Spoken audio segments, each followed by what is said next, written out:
The last smoke report I filed for Tower 9 was on the 14th of August. Azimuth 227, vertical angle -4 degrees. The Osborne couldn't make sense of it, and neither could I, because -4 degrees on that bearing puts the smoke source approximately 60 feet below grade, below the forest floor, below the root systems and thiite and thiite and thiite and the sandstone. I reported it anyway. Dispatch asked me to repeat. I repeated. They asked if I was feeling all right. I told them I was reading what the instrument gave me. That was 7 weeks ago.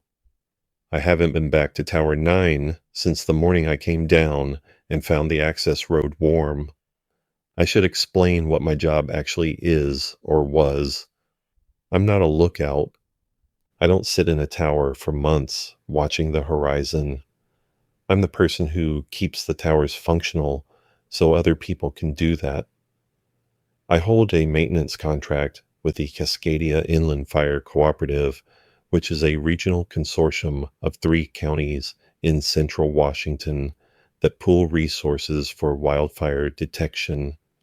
My territory covers 11 towers spread across roughly 400 square miles of mixed conifer forest between the eastern Cascade foothills and the edge of the Columbia Basin.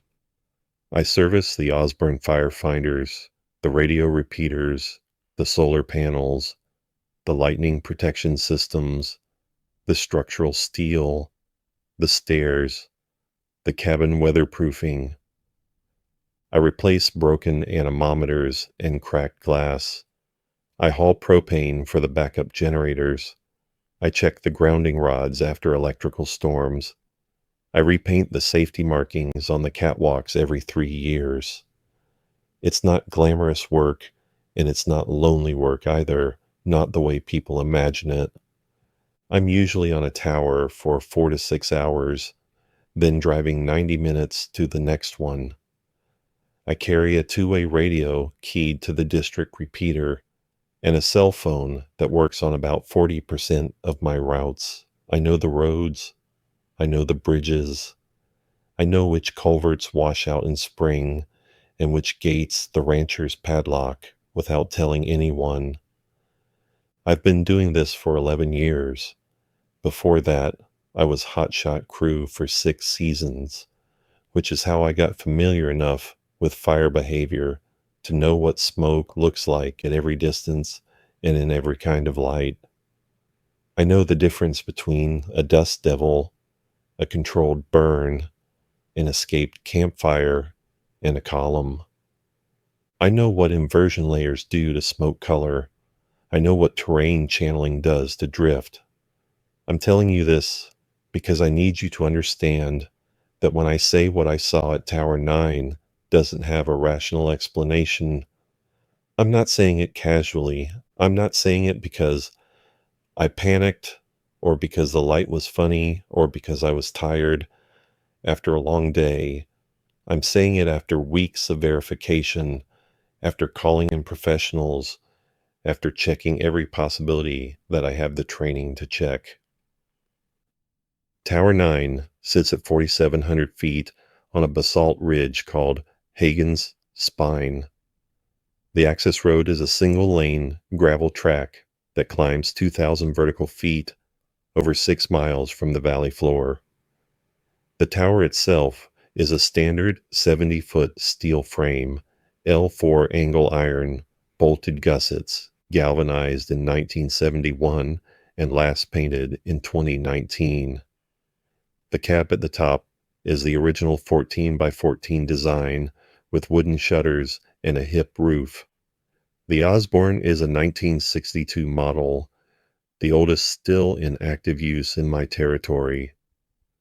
There is no mining history on Hagen's Spine. I checked. No coal seams, no prospect holes, no abandoned shafts. The geology is Columbia River basalt, overlying pre-Miocene sedimentary rock, no peat deposits, no geothermal activity. The nearest hot spring is 70 miles northwest. I checked that too. The first report came in on June 3rd.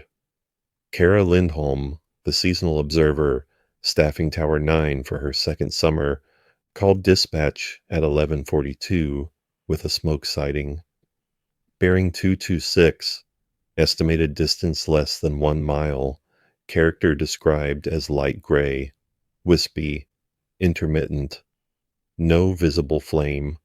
She described it as coming from a shallow draw about 3/4 of a mile southwest of the tower, in a patch of old-growth Douglas fir with heavy duff accumulation.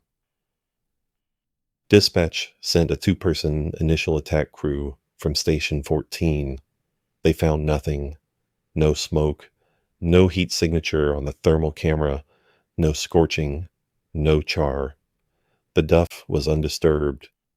They told Kara it might have been dust from an animal moving through dry litter. She accepted that. She's not the kind of person who argues. 4 days later, she called again. Same bearing, same character.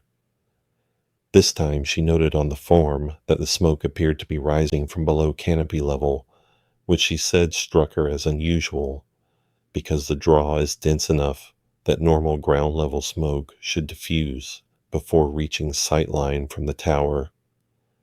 Dispatch sent nobody. They logged it as probable dust suspension. On June 15th, she called a third time. Her voice on the recording, I listened to it later, after everything is careful and even, the way someone sounds when they know they're going to be questioned. She said, Tower 9, smoke report, bearing 226, vertical, -2, distance under 1 mile. Character is light gray, turning blue-gray at dispersal, intermittent, duration, approximately 8 minutes. I am negative on visible flame, negative on audible combustion. The vertical angle is negative. I am reading -2 degrees on the Osborne. I want that recorded. Dispatch acknowledged.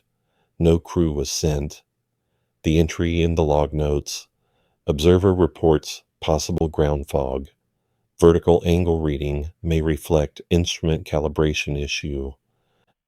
I was called to Tower 9 on June 19th to check the Osborne calibration. That's my job. If an instrument is reading wrong, I fix it. I drove up the access road in the morning, parked at the base, climbed the 70 feet, and found Kara already up in the cab, off shift, but unable to stop watching. She had her personal binoculars trained on the draw. I introduced myself. We'd met briefly the previous summer during her orientation. She was calm, articulate, and clearly frustrated. She told me, it's not the instrument. I re-leveled it yesterday. The bubble is centered. The sights are aligned. It's reading negative because the smoke is coming from below the surface.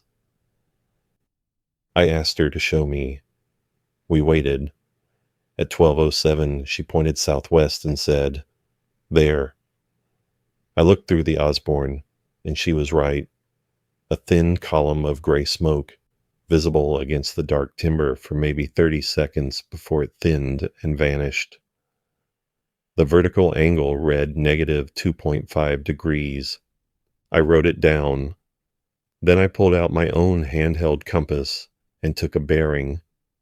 227 magnetic, which corrects to roughly 226 true, consistent with her reports. I told her I'd hike out to the draw and take a look. She asked if she could come. I said no. Someone should stay on the tower in case the smoke reappeared and could provide a timestamp. She agreed, though I could see she didn't want to be alone with it anymore. The hike took 40 minutes. The draw is steep-sided, choked with salal and Oregon grape. The canopy closed overhead so tight the light goes green-gold even at midday. I found the area Kara had been reporting identifiable by a distinctive lightning-scarred snag visible from the tower. I spent an hour there. I checked the soil temperature with my probe thermometer in a dozen locations. I smelled the air carefully. I kicked through duff, looking for hot spots or char. I found nothing unusual. Soil temperature was ambient. No sulfur smell. No smoke while I was present. I climbed back up and told Kara the draw was clean. She nodded like she expected that answer. Then she said something that I wrote in my notes that night but didn't include in my report to the cooperative. It doesn't do it when someone is down there. I recalibrated the Osborne anyway. It didn't need recalibration. 3 weeks passed. Kara filed 2 more smoke reports. The vertical angle readings were getting lower, -3, then -3.5. Dispatch stopped responding to her reports. They'd acknowledge and log them, but no one came. On July 9th, I got a call from my contract supervisor, Dale Pressman, asking if I'd consider pulling the Osborne from Tower 9 and swapping it with the unit from Tower 6, which was unstaffed that summer. He wanted to prove to Kara that the instrument wasn't the problem. I told him the instrument wasn't the problem. I'd already verified that. He said, "Then what is the problem?" I said, "I don't know, but she's seeing real smoke." He asked if maybe she needed a break. I told him she seemed more competent and composed than half the observers I service. He said he'd think about it. On July 16th, Kara called me directly on my personal cell. This was unusual. Observers are supposed to go through dispatch. She said she'd come down from the tower to get water from the spring box at the base, and when she was on the ground, she felt heat rising through the soles of her boots on the east side of the clearing. Not warm like sun-baked ground, warm like standing over a heating vent. She said it lasted about 15 seconds, then faded. I asked if she'd told dispatch. She said no. She said dispatch had stopped taking her seriously, and she didn't want to be pulled from the assignment. She needed the seasonal hours for her benefits eligibility. I told her I'd come up the next day. I did. I brought a thermal imaging camera borrowed from Station 14. It was a handheld unit, not a high-resolution model, but good enough to detect subsurface temperature differentials.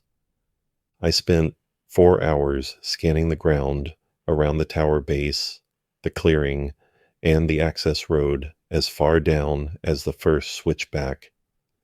At 2:15 in the afternoon, in the same area Kara described, about 30 feet east of the tower foundation, the thermal camera registered a plume of heat rising from the ground. Not dramatic, maybe 9 degrees warmer than ambient soil, roughly oval, maybe 6 feet across. I marked it with flagging tape and went to dig. 6 inches down, the soil was warm, not hot. Warm like an animal had been lying there, except nothing had. At 12 inches, I hit basalt, solid, uncracked. I pressed my bare hand against it. It was warm, not from sun, from beneath. I climbed the tower and told Kara what I found. She didn't seem surprised. She said, "It's been getting closer." I asked what she meant. She said, "The first time I reported the smoke, the bearing was 226. Now it's 229. That's 3 degrees eastward in 6 weeks. It's been moving toward the tower." I checked her logbook. She was right. The bearing had shifted incrementally, each report a fraction of a degree east of the last. Not instrument drift. I'd verified the Osborne repeatedly. The smoke source itself was migrating. That night, back at my house in the valley, I pulled up everything I could find on subsurface combustion. Coal seam fires, peat fires, root fires in deep organic soils, underground landfill combustion. Every documented case I found had certain characteristics: identifiable fuel source, measurable gas emissions, progressive surface subsidence. Hagen's spine had none of these. The basalt was solid. There was no organic layer deep enough to sustain combustion, and the thermal signature wasn't consistent with any fire behavior I'd ever studied. It was too localized, too transient, and it moved. Fires don't move laterally underground through basalt. There's nothing to burn. On July 22nd, I went back with a proper plan. I brought a soil gas analyzer from a buddy in hazmat, a portable unit that measures carbon monoxide, carbon dioxide, methane, hydrogen sulfide, and oxygen depletion. If anything was combusting below the surface, the gas profile would confirm it. I spent the morning sampling. I pushed the probe into every soft spot I could find around the tower base. The results were normal, atmospheric. No elevation in CO or CO2, no methane, no oxygen depletion, no sulfur compounds. According to every measurable parameter, nothing was burning. At 1:30, Kara called down from the cab. "It's back. 229, -4. Stronger today." I could hear something in her voice I hadn't heard before. Not fear exactly, but the sound of someone who has been proven right too many times about something they don't want to be right about. I walked out to the draw. Different spot than before, farther east. Consistent with the bearing shift. I found it. Not by sight, by feel. The air was wrong. Not warm, not smoky, but wrong. In the way that air is wrong, just before a thermal column forms a kind of invisible weight, a rising that has texture but no temperature. I stood in it for maybe a minute before the smoke appeared. It came from the ground, not from a crack, not from a vent, from the ground itself, as if the soil were exhaling. Gray, thin, faintly blue at the edges. It rose perhaps 10 feet before it dispersed. I could not smell it.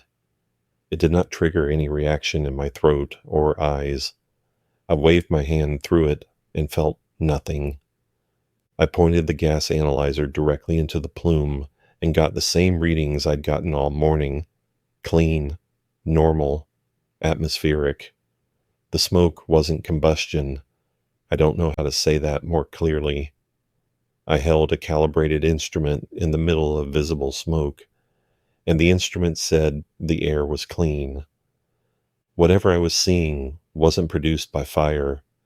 It had no chemical signature, no heat signature at source, and yet it was visible, it was consistent, it was patterned in its behavior, and it appeared on the Osborne readings as a real optical phenomenon. I filed my report to Dale that evening. I wrote it carefully. I said the Osborne was functioning correctly, the observer was reliable, and the smoke phenomenon was real, but did not correspond to any known combustion event. I recommended a geologist or atmospheric scientist be consulted.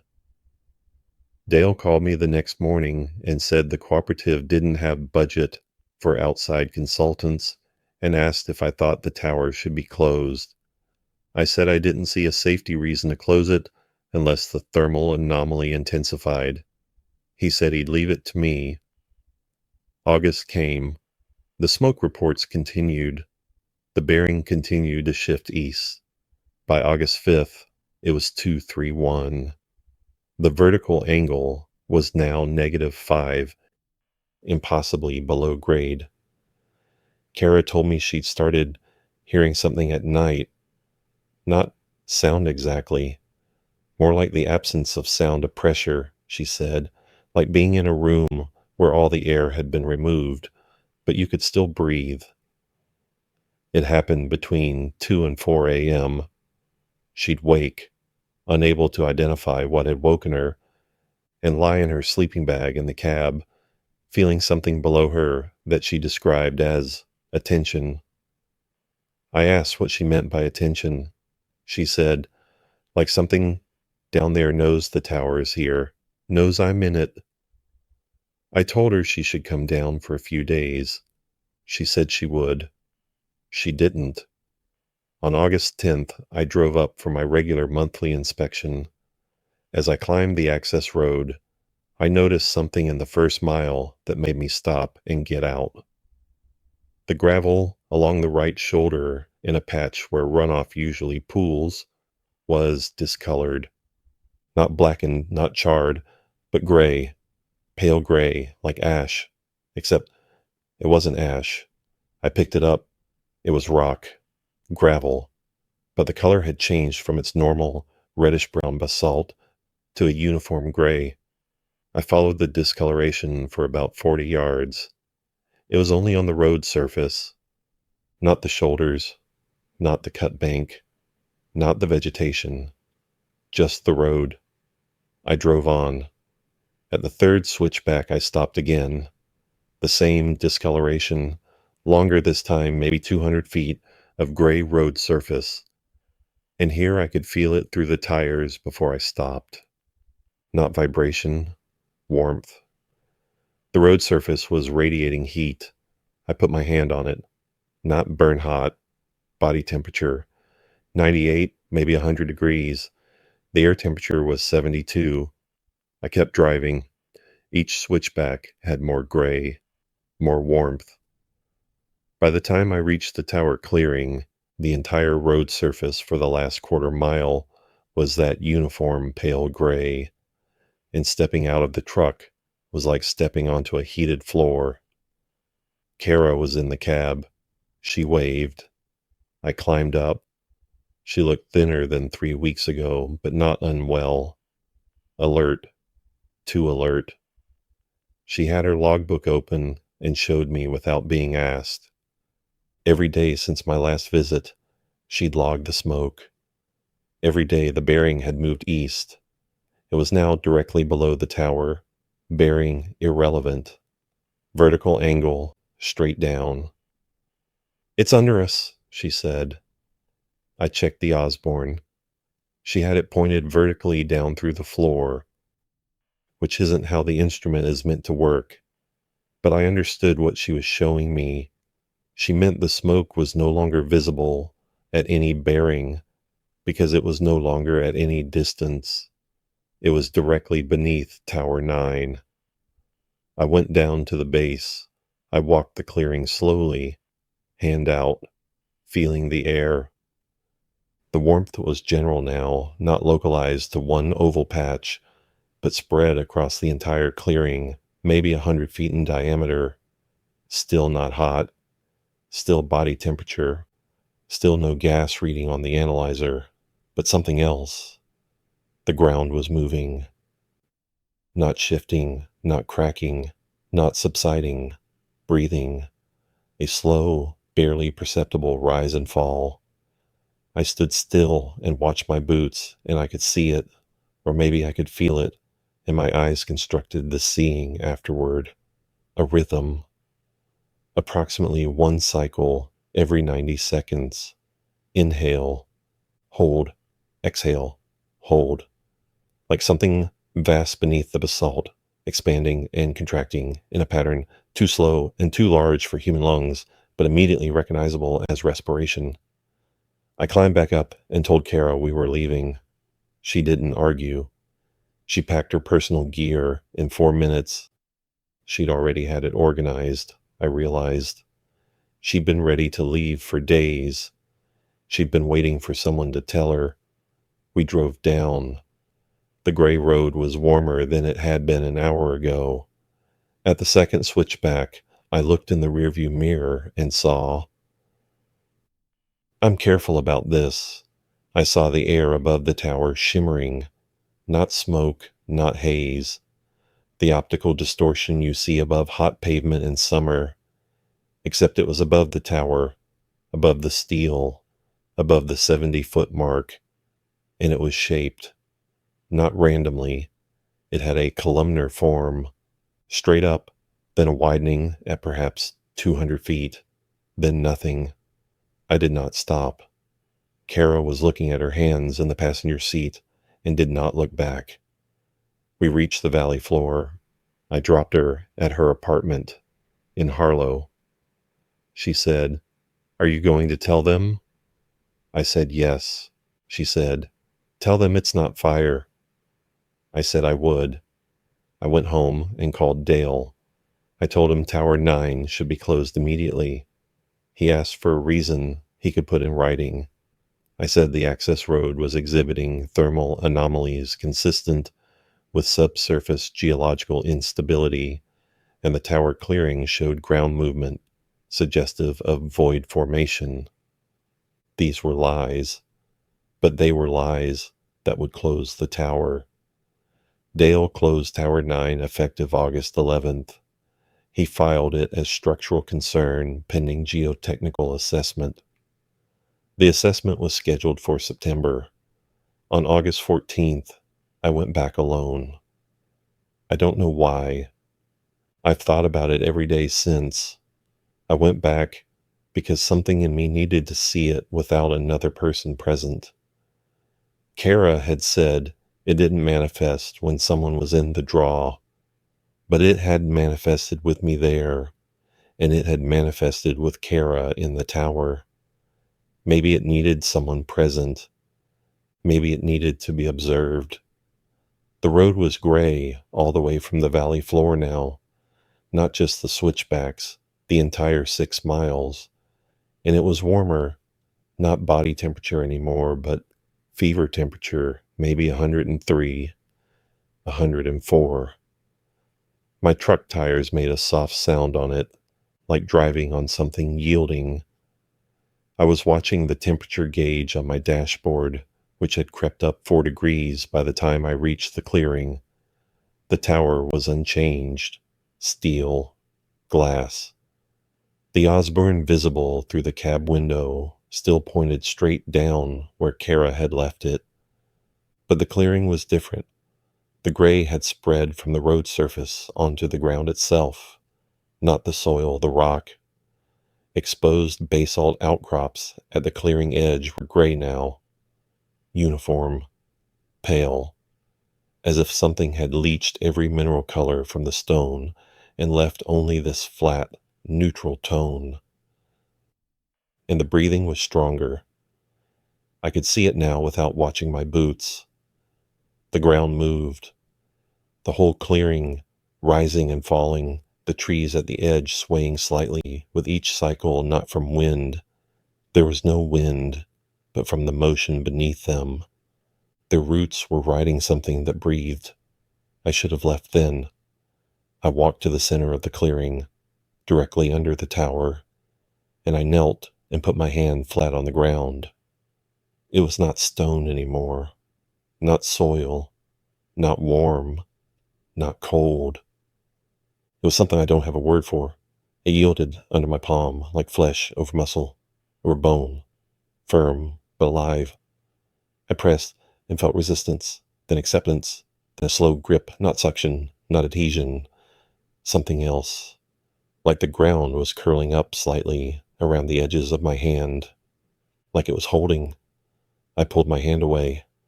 The surface released. I looked at my palm. Gray. The same gray as the road, as the rock, as the road surface all the way down the mountain. A fine gray residue, warm, faintly granular. I wiped it on my jeans. It didn't smear. It absorbed. Into the denim. Through. When I pressed my jeans against my thigh was warm. I stood up and I heard something. Not sound. Not the absence of sound that Kara described. Something between those. A frequency my ears registered as pressure, but my brain interpreted as language. Not words, not any structured communication I can describe, but intentional, directed at me from below. It knew I was there. I'm going to say this as plainly as I can. Standing in that clearing with my hand gray and the ground breathing, and the tower above me, and 6 miles of gray road behind me, I understood something I can't prove and can't retract. The smoke Kara had been reporting for 2.5 months was not a symptom of something burning beneath the surface. It was breath. It was always breath. Something below the basalt, below the sedimentary layer, below whatever comes next was breathing. And the smoke that rose from the ground was exhalation. I don't mean this as metaphor. I mean, there is something alive beneath Hagen's spine that has been breathing through the rock for at least the duration of Kara's observation, possibly far longer, and its breath is visible as smoke only intermittently, only from a distance, only when someone is watching from above. The tower wasn't built on top of it by accident. Someone put it there. Someone 60 years ago positioned an observation platform directly above this thing and pointed an instrument downward. And what we interpreted as a fire detection system was always also a monitoring device for something that breathes underground. I left. I drove down the gray road at 60 miles an hour, which is suicidal on that grade, and I didn't slow until I hit pavement. I went home and showered for 40 minutes and scrubbed the gray off my hand with a brush until the skin was raw and pink. It came off eventually. The warmth did not come off. My right hand has been slightly warmer than my left since that day. I've measured it with a thermal camera. Consistent 2-degree differential. My doctor can't explain it. Circulation is normal. Nerve function is normal. It's just warm. On August 21st, a week after my last visit, I drove out to the junction where the access road meets the county highway. I did not turn up the mountain. I just wanted to see. The pavement at the junction was gray, a semicircle of gray extending maybe 40 feet from where the gravel meets the asphalt. And the pavement was warm. I could feel it through my boots standing on the highway. I called Dale. I told him the geological instability was spreading to the county road and he needed to flag it with the highway department. He sent someone from the county. They came back and told him the road surface appeared to be experiencing premature oxidation consistent with substandard aggregate material and was not a safety concern. They did not measure the temperature. On September 2nd, the geotechnical team went up to Tower 9 for the scheduled assessment. 3 people, a geologist, a soils engineer, and a technician with ground-penetrating radar. They were on site for 6 hours. Their report, which I obtained a copy of through Dale, stated the following: soil conditions normal, no evidence of void formation, no evidence of subsurface combustion, no geothermal activity detected. The ground-penetrating radar showed solid basalt to a depth of 40 feet, which was the limit of the instrument. No anomalies detected. The report recommended Tower 9 be reopened for the remainder of fire season. I called the geologist directly. Her name was Margaret Yoon. I asked her about the ground temperature. She said it was within normal parameters for a south-facing exposed clearing in August. I asked her about the gray discoloration on the rock and road surface. She said she noted some mineral staining consistent with normal weathering. I asked her if the ground moved while she was there. There was a long pause. Then she said, "Define moved." I said, "Did you observe rhythmic vertical displacement of the ground surface on approximately a 90-second cycle?" She said nothing for maybe 10 seconds. Then she said, "Our instruments didn't register any ground movement." And she hung up. I know what she didn't say. I know the careful shape of that non-answer. Their instruments didn't register it. That's different from saying it wasn't happening. That's the same difference as my gas analyzer reading clean air inside visible smoke. Tower 9 was reopened on September 8th. A different observer was assigned a first year named Colin Marsh. I was not informed of the reassignment until after the fact. I called Dale and told him he needed to brief the new observer about the conditions. He said, "What conditions?" "The geotech cleared it."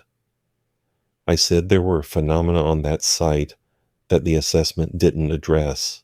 He said, "Unless you're putting something in writing with your professional stamp on it, I don't have grounds to keep it closed." I don't have a professional stamp. I'm a maintenance contractor. I tighten bolts and replace antennas and recalibrate instruments. I don't have the authority to close a tower. I tried to reach Kara. Her phone was disconnected. I drove to her apartment in Harlow. A neighbor said she'd left at the end of August, moved south, maybe California. Didn't say where exactly. Didn't leave a forwarding address. On September 14th, Colin Marsh filed his first smoke report from Tower 9, bearing 231, vertical angle -1, light gray, intermittent, duration 12 minutes. Dispatch sent a crew. They found nothing. I drove to the access road junction on September 20th. The gray semicircle on the county highway had expanded. It was now visible for approximately 200 feet in both directions from the junction, both lanes, both shoulders. I parked and knelt and put my left hand, not my right, never my right again, on the pavement, warm, and beneath the warmth, deep beneath it, the faintest sense of rhythm, so slow I had to hold still for 3 full minutes to be certain. But there, rise, hold, fall, hold. The breathing of Hagen's spine was in the county highway now. I filed a formal written concern with the cooperative on September 22nd. I described the thermal anomalies, the discoloration, and the ground level phenomena I had personally observed. I did not describe the breathing. I did not describe the sound. I did not describe what happened to my hand. I described only what could be independently measured: temperature differentials, invisible smoke confirmed by calibrated instrument. Dale called me the next day. He was sympathetic but clear. The geotech had given an all clear. My observations, while noted, did not constitute grounds for operational changes. He asked if I wanted to continue my contract. The question beneath the question was obvious. I said yes. I still service the other 10 towers. I drive my routes. I climb my stairs. I calibrate the instruments and check the lightning rods and replace the weather stripping. I do not go to Tower 9. My contract technically includes it, but I've been routing around it since August. Dale hasn't mentioned it. I think he knows. Colin Marsh filed smoke reports through the end of September and into October when the tower shut down for winter. 18 reports total. The bearing never changed from his first one. It stayed at 231, which is directly below the tower. The vertical angle decreased steadily. -1, -2, -3. By his last report on October 8th, it was -6. He told dispatch the smoke appeared to be rising from inside the foundation of the tower itself. His end-of-season debrief is in the cooperative's files. I haven't read it. I've been told he did not return for the following season. I've been told he moved to Boise. I haven't tried to contact him. Here is what I know and cannot prove. The gray on the county highway grew through the winter. By January, it extended half a mile in each direction from the junction. Nobody plows that section. It's low priority, not much traffic, so the snow covered it, but where the snow melted first in early spring, it melted along the gray. The gray was warmer than the surrounding surface. Snow would not stick to it. In March, a rancher 3 miles down valley from the junction called the county about his well water. He said it had turned gray, not cloudy, not sedimentary, gray, with a temperature 6 degrees warmer than seasonal normal. The county tested it. Mineral content was within acceptable limits. Bacteria, negative. They told him to flush the system. In April, a hiker on the Pacific Crest Trail segment that crosses Hagen's Spine posted on a trail forum that the ground near the crossing felt strange and alive. Other hikers responded with laughing emojis. One person said they'd noticed the rocks looked gray and asked if there was a forest fire nearby. I drove to the junction last week. The gray is on both sides of the highway now, extending into the surrounding terrain. Not far, maybe 30 feet from the road edge, but it's off the road now. It's in the soil, in the rock, in the root systems of the trees at the shoulder. The trees are not dead. They're green, healthy, growing normally, but their bark is gray, not weathered gray, not lichen gray. The same flat, neutral, pale gray as my hand was on August 14th. And they're warm. I pressed my palm to one and felt it immediately, not just temperature but rhythm. The tree was breathing, not its own respiration, not photosynthesis, something beneath it, rising through its roots, using its trunk as a column for something I don't have the education to name. I haven't been to Tower 9 since August. The access road is presumably entirely gray now. The tower is presumably still standing. Nobody has reported otherwise. When fire season starts again in June, someone will be assigned to staff it. Someone will climb those 70 feet and sit in that cab and look through that Osborne and point it straight down and see whatever Colin Marsh saw in his last weeks there. I should say something. I should warn whoever gets assigned. I should go to the cooperative board and stand up in front of them and say, there is something alive under that mountain, and it is growing, and it is spreading through the ground and through the water and through the trees, and it has already reached the highway, and it is still breathing. But here is what stops me. Here is the thing I haven't told anyone. My hand is still warm, 7 months later, still 2 degrees above my left. And last week, for the first time, I felt it. The rhythm, not in the ground beneath my feet, in my hand, in the bones of my right hand, the hand that touched the surface of that clearing. I can feel something rising and falling, approximately once every 90 seconds, the same interval. I'm not on that mountain anymore. I'm in my house in the valley, 31 miles from Hagen's Spine, and the breathing is in my hand. I don't think it needed the tower. I don't think it needed the road. I don't think it needed the water or the trees or the rock. I think those are just the paths it took because they were touching the surface above it and it could reach them.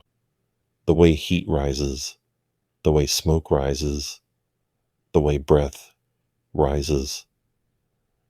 I think Tower 9 was put there because someone once knew. Someone 60 years ago knew what was underneath that ridge and built a watchtower above it, not to watch for fires, to watch for breath. And when Kara reported smoke, she was doing exactly what the tower was designed to make possible. She was the first person in decades to look down instead of out. And I think what's happening now, the gray, the warmth, the rhythm spreading, is not an awakening. It's not something starting. I think it's something that has always been breathing, always been there. And what's changed is not it, but us. We stopped watching. We automated the towers. We cut the seasonal staff. We let the instruments point at the horizon and never thought to check the vertical negative. And now it's breathing into everything that sits above it, into the rock, the water, the wood, the road, the hand of one maintenance contractor who knelt in the wrong place and touched what should not be touched.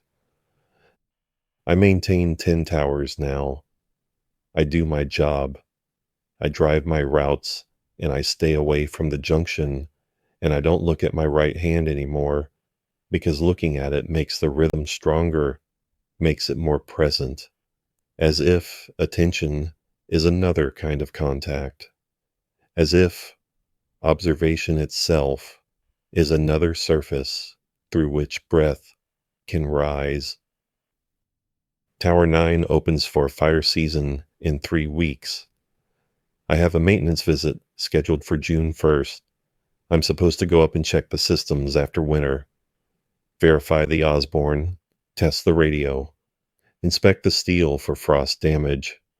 I'm not going to go. I'm going to call in sick and let someone else drive up that gray road and climb those stairs and stand in that cab and feel under their feet through 70 feet of steel and concrete the slow and patient rhythm of something that has been alive beneath us longer than towers, longer than roads, longer than anything we have put down roots into this continent. And I'm going to sit here in my house, 31 miles away, with my warm hand in my lap, and I'm going to try very hard not to pay attention to the rhythm, because I think that's all it ever wanted, someone above it, paying attention, looking down, and I think that's what the towers were always for. I told myself that for 3 weeks. I sat with it. I lived around it the way you live around a broken step. You learn to avoid it, to shift your weight, to pretend the house is whole. I stopped using my right hand for anything that required fine motor control. I started eating left-handed. I told people I'd strained something. Nobody questioned it. Then on May 28th, Dale called me. He said Colin Marsh's replacement had been selected, a woman named Renata Okafor, third-year seasonal, transferred from a district in eastern Oregon. Good evaluations, reliable. She was scheduled to begin her assignment at Tower 9 on June 4th, which meant I was expected on site no later than June 1st for the pre-season systems check. Radio, Osborne, solar, shutters, catwalk bolts, the whole routine. I said, Dale, I can't go up there. He was quiet for a moment.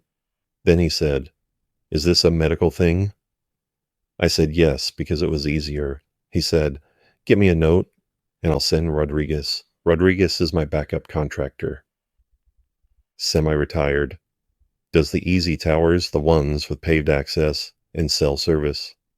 Tower 9 is not an easy tower. I said, okay. I hung up. I sat in my kitchen with my right hand flat on the table and felt it breathe that steady interval, that patient rise, that pause at the top, like something holding its chest full before letting go. And I thought about Rodriguez climbing those stairs. Then I thought about Renata Okafor spending a summer in that cab. Then I thought about what Kara said. It doesn't do it when someone is down there, and how that had changed. How by August, it was doing it with me standing directly above the source. How by October, it was doing it while Colin Marsh sat in the tower. how it had progressed from shy to bold, from intermittent to continuous, from evading observation to demanding it. And I thought, what does it do now? After a whole winter with nobody watching, I didn't get the doctor's note. I didn't call Rodriguez.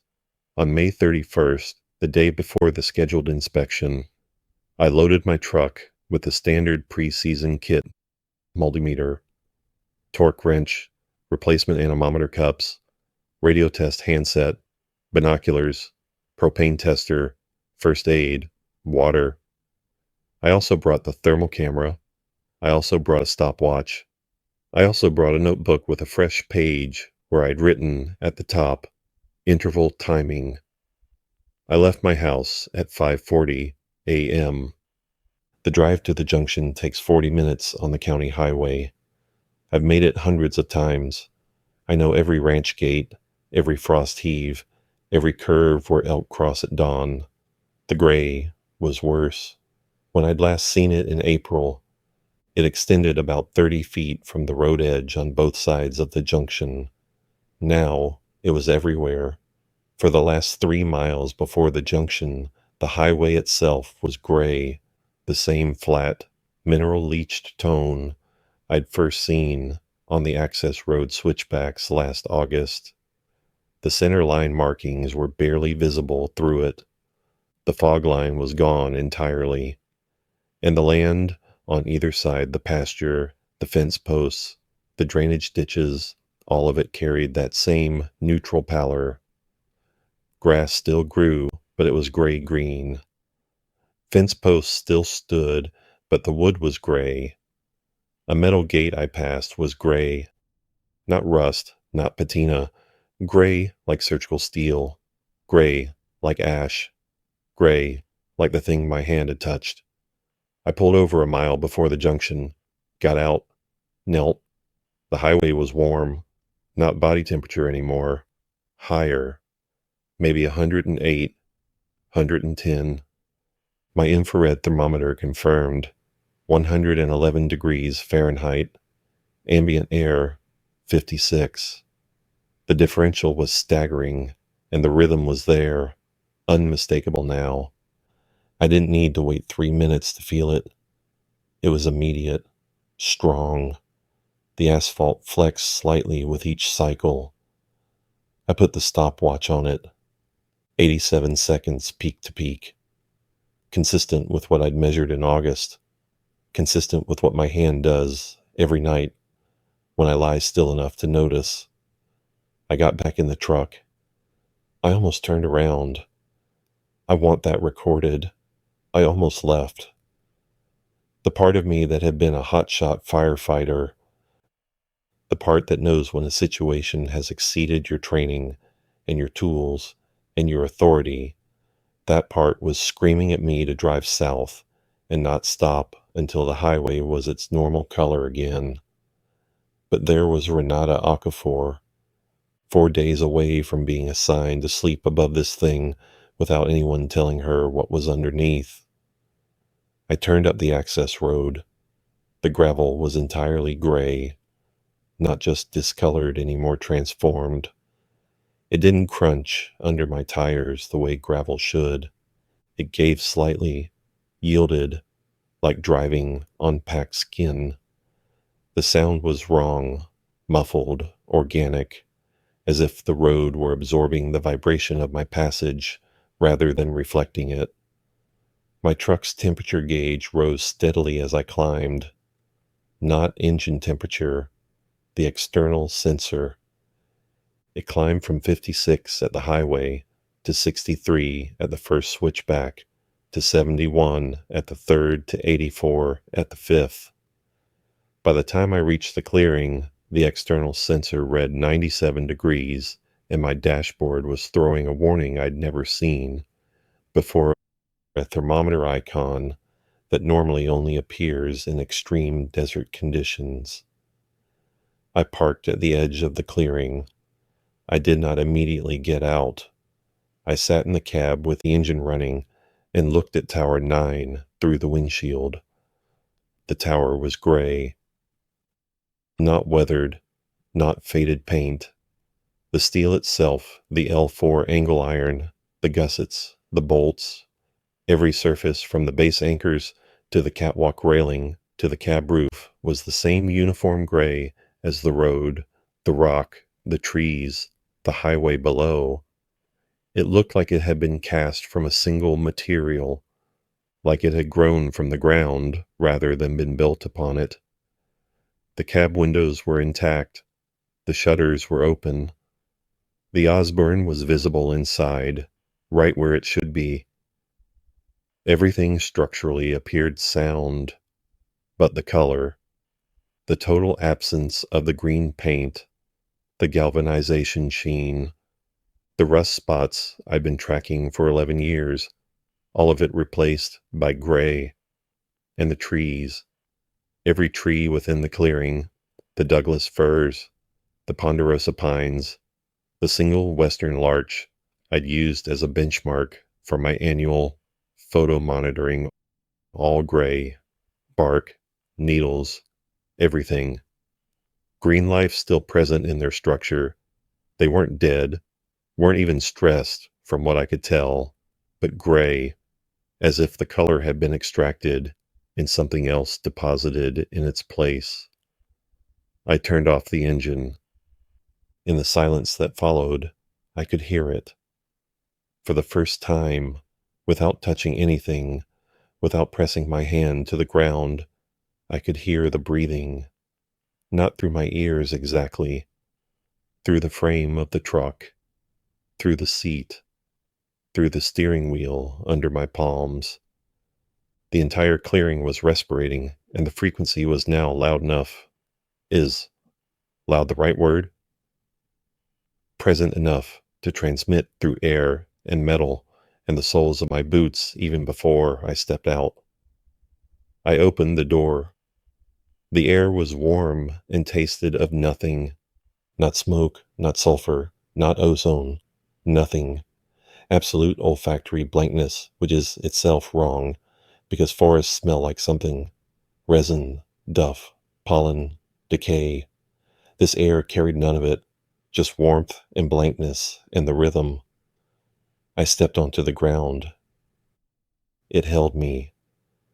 That's the wrong way to say it, but it's the truest. The surface took my weight, not the way stone or soil takes weight, but the way a floor takes weight intentionally, structurally, as if it had been designed to support exactly what stood upon it. I walked toward the tower. Each step was met with the same uncanny stability. No give, no bounce, no sound. My boots left no impressions. I reached the base of the stairs and stopped. The steel was warm under my glove. I squeezed one of the diagonal braces, the L4 angle I'd inspected last July. It was solid, structurally sound, but the texture was wrong. Not the sharp edges of galvanized steel. Something smoother, something that felt, under my glove, more like tooth enamel than metal. Dense, smooth, warm, and faintly humming. I climbed. At the 35-foot mark, halfway up, I stopped on the landing and looked out over the clearing. From this height, I could see what I couldn't see from ground level. The gray wasn't just on the clearing surface. It radiated outward in a pattern, not a circle, not random, a star shape or no. Filaments, like roots, like vasculature. Gray lines extending from the clearing into the surrounding forest, following the access road, following the drainage lines, following, I could see now, following the path of every buried utility I'd ever mapped for this site. The grounding rod trench, the old phone line conduit, the propane supply route, every path that human hands had dug into the surface of this ridge, the gray had followed outward. We had given it veins. I continued climbing. At the top, I pushed open the cab door. The hinges didn't creak. They moved with the silence of lubricated precision. Inside, the cab was exactly as I'd seen it in hundreds of inspections. Table, instrument, shutters, the cot in the corner, the radio shelf, the logbook holder, all gray, all warm. The Osborne sat centered on its table, the sights still pointed straight down through a knot in the floorboard where I assumed Kara or Colin had removed a plank. Except there was no removed plank. The floor was intact, solid, gray, but the Osborne was pointed straight down anyway, its vertical angle locked at 90 degrees below horizontal, and through the sighting aperture, I leaned down and looked through the crosshairs. I could see, impossibly, not the floor, not wood, not the ground beneath the tower. I could see movement far below, as if looking down a well of infinite depth. Something gray on gray, shifting, folding over itself, vast and slow and rhythmic. Something that had no edge and no feature and no differentiation except motion, like looking into the surface of an ocean made of ash, breathing. I pulled away from the sight. I looked at the logbook holder. There was a book in it, not the standard issue cooperative log, a different one, older. Green cover faded to gray, but I could tell it had once been green. I lifted it out. The pages were heavy, stiff, handwritten in pencil that had faded to near illegibility. I opened it to the first page. The header read, Tower 9, Vertical Observations, 1963 to 1964. The handwriting was small, precise, mechanical. Every entry was a date, a time, a vertical angle reading, and a one-word characterization. I turned pages, hundreds of entries. Every single one had a negative vertical angle. Every single characterization was the same word. Present. June 12th, 1963. 0830, minus 0.5. Present. June 12th, 1963. 1430, minus 0.5. Present. June 13th, 1963. 0815, minus 0.5. Present. On and on. Through summer into fall. The angles never changed during that observer season. Negative half a degree, every day, twice a day, present, then the winter gap, then a new hand, same book, different penmanship. 1964, April 4th, 1964, 0900, minus 0.5, present, April 5th, 1964, 0900, minus 0.5, present, and then, on July 17th, 1964, July 17th, 1964, 1100, minus 1.0, present, closer. That single word, closer, was written darker than the others, pressed harder into the page. The observer had felt what Kara felt 60 years later, the recognition that the angle was changing, that something was rising. I turned to the last page with writing. September 29, 1964. The angle had reached minus 2.0. The characterization read, present, active, responded to tapping, then nothing. Blank pages after that. No more entries, no end of season notes, no signature, just silence in the record, responded to tapping. Someone in 1964 had tapped on the floor of this cab, and something underneath had responded. And then they'd stopped writing. And no one had written in this book again until Kara, without knowing it, had begun documenting the same phenomenon from the standard logbook 60 years later. I put the green book in my pack. I didn't think about whether that was the right thing to do. I needed it off that mountain. I needed it somewhere I could read it carefully, in good light, with steady hands. I did the inspection. I don't know why. professional habit, the body continuing work while the mind stands apart and screams. I checked the radio functional, no anomalies, clear reception on the district repeater. I checked the solar panels, output normal. I checked the catwalk bolts, torque within spec. I checked the anemometer, spinning freely, no binding. I checked the lightning protection system, continuity, good from rod to ground. That last one gave me pause. I checked it again. The grounding system for Tower 9 runs a copper cable from the lightning rod at the cab peak, down the exterior of the frame, and into a buried ground rod 8 feet deep in the earth. I measured continuity. It was perfect. 0 resistance, which is impossible. Grounding systems always have some resistance, soil contact resistance, corrosion at the connection, cable degradation over decades. 0 resistance means the conductor has a perfect connection to what? What was the ground rod connected to now? What was the earth beneath this tower offering to anything that touched it? I disconnected the ground cable from the tower frame, cut it, left the severed end hanging.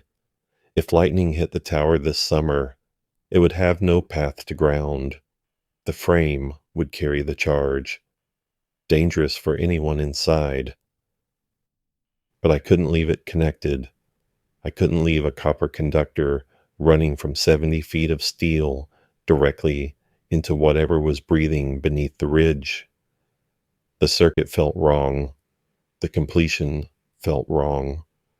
As if the tower wasn't just an observation platform, but an antenna, not receiving signals from the sky, but delivering them into the earth. Every lightning strike for 60 years, every storm, every megajoule of atmospheric electricity channeled down that cable into the ground rod, into the thing below. We hadn't been watching it. We'd been feeding it. I came down the stairs faster than safety allows. At the base, I stopped. Something was different from when I'd arrived. It took me a moment to identify it. My truck, the tires, the lower 6 inches of each tire was gray. In the 40 minutes I'd been up the tower, the ground had begun to claim my vehicle. Not rapidly, not dramatically, just the quiet, patient spread of that gray into anything resting on its surface. I got in and backed out of the clearing without turning around. I drove down the access road at speed, watching the rear view, watching the gray road unspool behind me. At the junction, I turned south, away from home, away from the normal route, and drove until the highway returned to its proper color. Black asphalt, yellow lines, brown shoulders, normal. That was 12 miles. 12 miles from the junction before the gray ended. I pulled over and sat for 20 minutes. My right hand was throbbing not with pain, but with rhythm, stronger than it had been that morning, as if proximity had amplified it, as if going up there had been a booster dose of whatever connection had been established in August. I looked at my tires, still gray on the lower surface. I drove to a car wash in town and ran them through twice. The gray remained. I touched it with my left hand, warm, smooth. That same enamel texture I'd felt on the tower steel. At home that night, I read the green logbook cover to cover. 3 seasons of entries, 1963, 1964, and the beginning of 1965. 3 different hands. The 1963 observer was methodical and emotionless. Twice daily readings, always minus 0.5, always present. No commentary, no elaboration. The 1964 observer started the same way, but began adding words as the summer progressed. Closer, active, responsive. And then that final entry responded to tapping, after which, nothing. The 1965 entries were different, only 4 of them, all in April. The handwriting was shaky, not the confident print of the previous writers, but something cramped and hurried. The readings were not vertical angles, they were temperatures. April 2nd, 1965. Ground surface, 94 degrees Fahrenheit. Air, 41 degrees Fahrenheit. April 4th, 1965. Ground surface, 101 degrees Fahrenheit. Air, 38 degrees Fahrenheit. April 7th, 1965. Ground surface, 108 degrees Fahrenheit. Air, 43 degrees Fahrenheit. April 9th, 1965. Ground surface, illegible, degrees Fahrenheit. Air, 40 degrees Fahrenheit. Road is changing, not coming back up here. Then blank. The rest of the book untouched for 60 years until I found it, not coming back up here. That person made the choice I'm failing to make. They saw the same things, the temperature, the ground, the change, and they walked away. And then what? The tower remained. The systems remained. The observations resumed, presumably, with the standard logbooks, looking outward at the horizon, never down.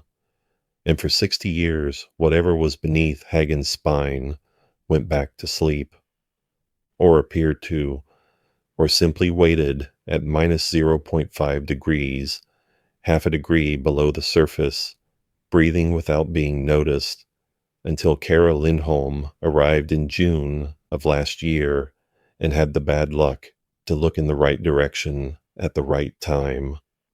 What woke it up? What changed between the quiet decades and now? I keep coming back to this. For 60 years, it sat at minus 0.5 and nobody noticed. Then, in one summer, it went from minus 0.5 to vertical, straight up through the floor in less than 4 months. Something accelerated it. The lightning rod, the grounding system. I keep thinking about the grounding system. In 2019, the cooperative upgraded the lightning protection on all 11 towers. New cable, new ground rods, deeper installation, 8 feet, instead of the old standard 4. Better conductivity, lower resistance path to Earth. We gave it a better straw. 5 years of improved electrical delivery before Kara's first observation. 5 years of every thunderstorm, and this ridge gets 20 to 30 electrical storms per summer, channeling more energy more efficiently, deeper into the ground, into whatever sits below the basalt. And it responded. It rose. It came up to meet the source. I cut the cable yesterday, but the gray is already in the highway, already in the well water, already in the trees and the fence posts, in my hand. Cutting the cable is like closing a faucet after the flood has already left the building. 3 days from now, Renata Okafor is scheduled to drive up that road and spend the summer in that cab. She will sit above the breathing thing, and she will look through the Osborne, and she will see what I saw through those crosshairs. That gray on gray ocean, that folding depth, that movement without feature. I called Dale this morning. I told him, "Don't send anyone to Tower 9. The lightning protection is compromised and the site isn't safe." He asked what I meant by compromised. I told him I'd cut the ground cable because I found evidence of electrical arcing in the structural steel. Another lie, but a lie that would buy time. He said he'd send Rodriguez up to assess and repair. I said, "Don't." He said, "It's a grounding cable, not a bomb. Rodriguez can handle a splice." I said, "Dale, listen to me. Don't send anyone up there. Close the tower for the season. Make something up. Budget cuts. Structural fatigue. Anything. But don't send anyone up there. He was quiet for a long time. Then he said, "Are you okay?" The way you ask someone if they're okay when you're really asking if they've lost their mind. I said, "Check your highway. Drive out to the junction. Look at the road. Look at the color. Touch it. Tell me if you think I'm okay." He said he would. He hasn't called back. It's 11 p.m. and my hand is breathing. 87 seconds. I'm timing it on the stopwatch, and it hasn't varied by more than a second in 6 months. Whatever rhythm this thing keeps, it keeps it perfectly. More regular than a heartbeat. More constant than tides. A biological clock set to a frequency I've never seen in any living system on this planet. And here's the last thing, the thing that made me decide to say all of this out loud to whoever is willing to listen. This morning, I was brushing my teeth left-handed, the way I do everything now, and I glanced in the mirror and I saw my right hand resting on the counter. And for just a moment, in the early light, in that gray pre-dawn that comes before the sun clears the ridge, my hand was gray. Not all of it. Just the palm. Just the surface that touched the clearing 8 months ago. A faint, flat, neutral gray, barely distinguishable from my normal skin tone. So subtle, I might be imagining it. So subtle. I went to the window and looked at it in better light and couldn't decide if what I was seeing was real or just the cold, early color of a hand with bad circulation. But my hand isn't cold. It's warm. It's always warm now. And 31 miles away, the tower stands on the spine of the ridge, gray and warm and breathing, and under it the road breathes, and under the road the rock breathes, and under the rock, under everything, something vast and patient fills its lungs with a world it is slowly, slowly learning to wear. I don't know what it is. I don't know what it wants. I don't know if want is even a concept that applies to something that lives in geological time and breathes on 90-second intervals, but I know it's growing. I know it responds to attention. I know it follows paths that humans have made roads, trenches, cables, towers, and I know that touching it creates a connection that doesn't end when you pull your hand away. 3 days. Renata Okafor in 3 days, unless Dale listens, unless something changes, unless the gray spreads fast enough that someone else finally notices what the road has become. I'm going to drive to the junction tomorrow. I'm going to see how far it's spread.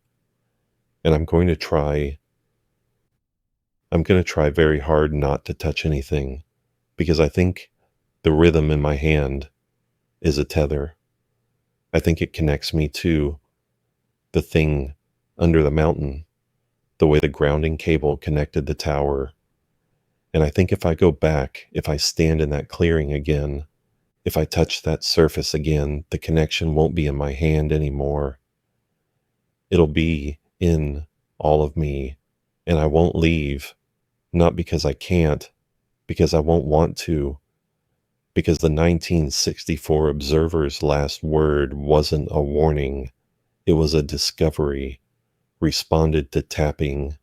They tapped, it answered, and the answer must have been something that made them stop writing, not from fear, from completion, from having received a reply so total that there was nothing left to record.